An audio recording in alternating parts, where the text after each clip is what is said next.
Let's roll on, guys, to what is our projected starting lineup for the Sixers now with James Harden. For me, it goes back between Thibault and Danny Green. The Sixers are 11-4 when Thibault plays 30 or more minutes per game this year. He's shooting 34.4% from three on 2.5 attempts when he starts. You talk about maximizing Embiid and Harden with corner threes. Danny Green is shooting 42.5% from three on double the attempts that Matisse Thybulle takes. So I know Danny Green has his haters out there, but man, like DG, he has a history of being a strong complementary piece when there's stars around him. So I'm going to play that politician role and say it depends on matchups for me. But either way, it's a win-win situation for the Sixers. I'm going to throw it to you, Austin, real quick. What's your starting lineup? I would definitely go Danny, Thibault. I don't know why I started with those two, but Harris, Embiid, and Harden. I think they're just so important. Number one, as quickly as you possibly can, get Harden and Embiid familiar with one another on and off the ball, so that way there's no hiccups come playoff time. And so if you have Maxey out there, there is a potential inclination to balance that the ball handling duties there.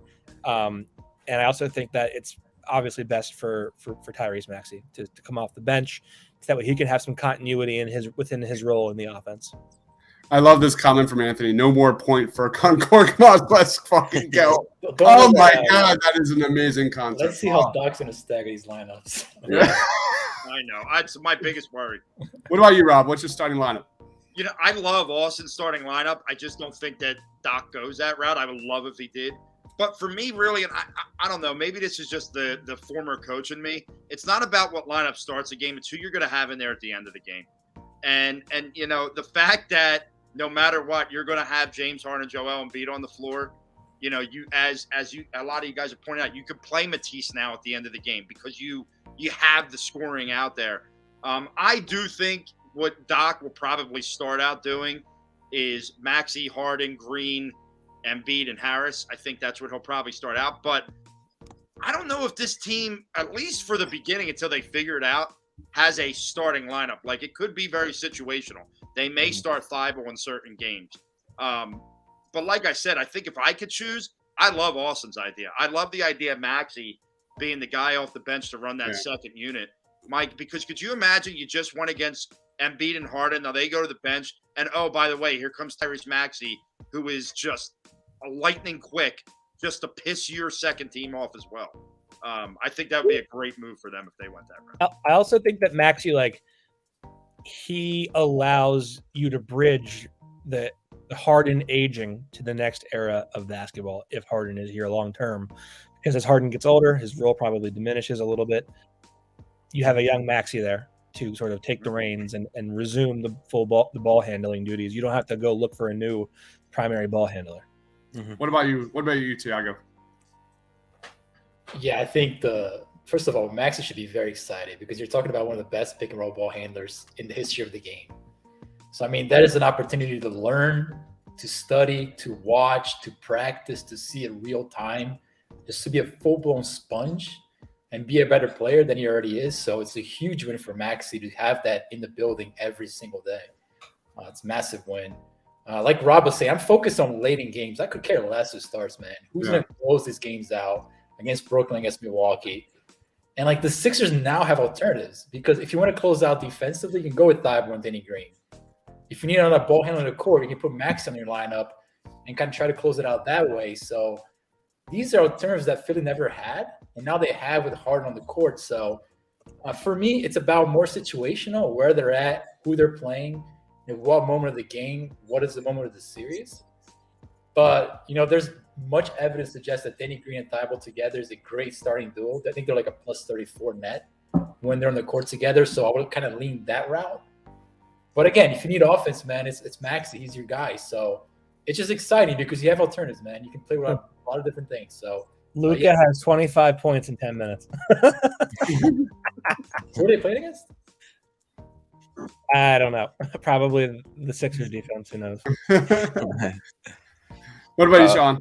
Yeah, I mean, I think I'm pretty much on the same page as all you guys. And just to follow up on the Maxey point a little more, as much as we've asked of this kid already, like, and he is pretty much followed up for the most part. Like, you can't be disappointed in what he's done by any extent.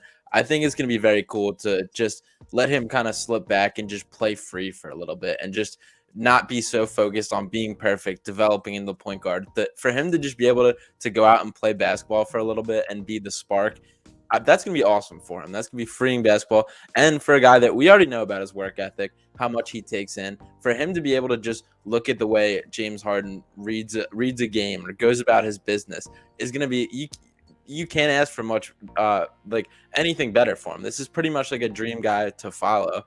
And even when you go as far as like the step back jumper, like they have very similar kind of the way they set that up and the way their footwork works for that. So there's a lot of just very cool things that I think he can learn from. And we're definitely seeing the passing of the baton to Maxey throughout this. And there is kind of a bridge to gap so far as that Tobias's max contract will run out at the same time as Maxey's rookie contract, which is just about perfect in that regard as well. Holy shit. Wow. So there's plenty of just like a perfect timeline here when we talk about in the future. And then when we're talking about right now, like Maxey, we already know can make a positive impact on a winning roster.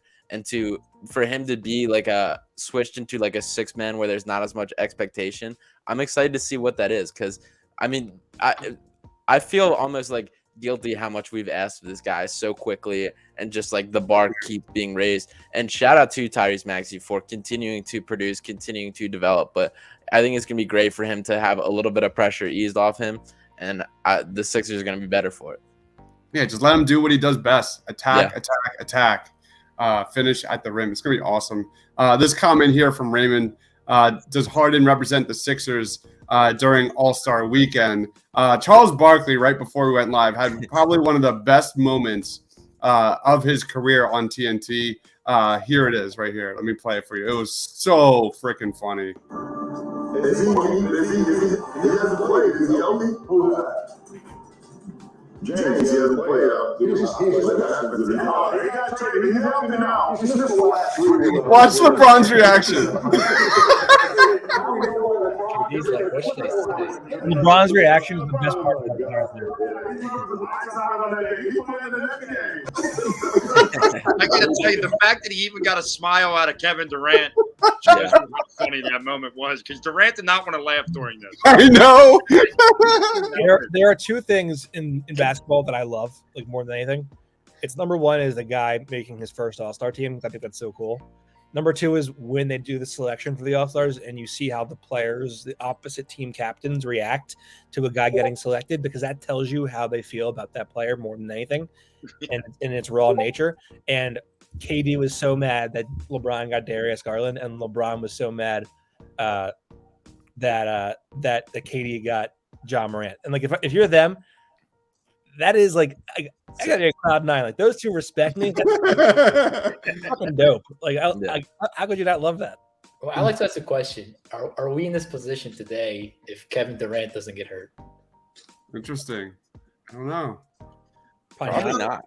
Yeah. I don't know. You probably not. But like I have a conspiracy that there's no, I don't have any sources or anything like that. But like, I think James Harden, when he was traded from Houston, I think if he had it his way, he would have gone to Philly. He wanted to come to Philly from the get-go. And I think what happened was he got, look, it wasn't going to happen. And then they sold him on this idea, look, you play with KD, you play with Kyrie. Honestly, I think the big reason this is happening is because Kyrie Irving is a jackass and is pulling this stance that he's pulling. And I think James Harden's like, what the hell?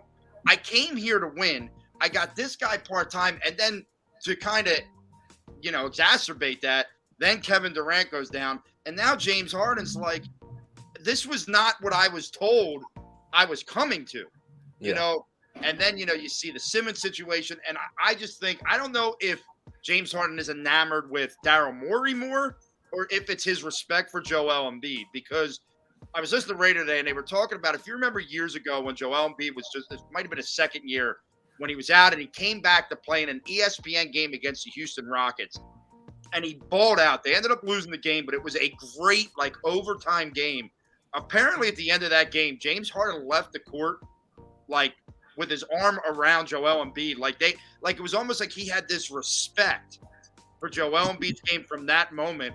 And then once Daryl Morey came, it just was like, yo, I want to be there. I want to be in Philadelphia. And, it came to fruition here today.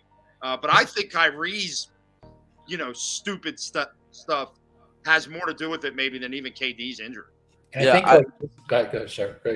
I also think Harden, like recently specifically, he kind of had a moment where he looked up and was like, the reason that I demanded out of Houston is because I was sick of being the only guy and a bunch of scrubs kind of around me where I have to do everything. And then as he's looking up in Brooklyn with Durant hurt and Kyrie out most of the time, he's doing the same thing with guys on rookie deals and veteran minimums. And he's like, this is not what I signed up to do at this stage of my career. I was here to take a little bit more of a backseat, to be a little bit more of a complimentary role, and I'm still being asked to be the guy. And I think that rubbed him the wrong way. And the Kyrie in and out of the lineup affected Harden more than anyone else because his complete role in that offense shifted whether or not Kyrie was there. And I do buy that Harden just did not think that was cool that he was just in and out like that, which is completely fair.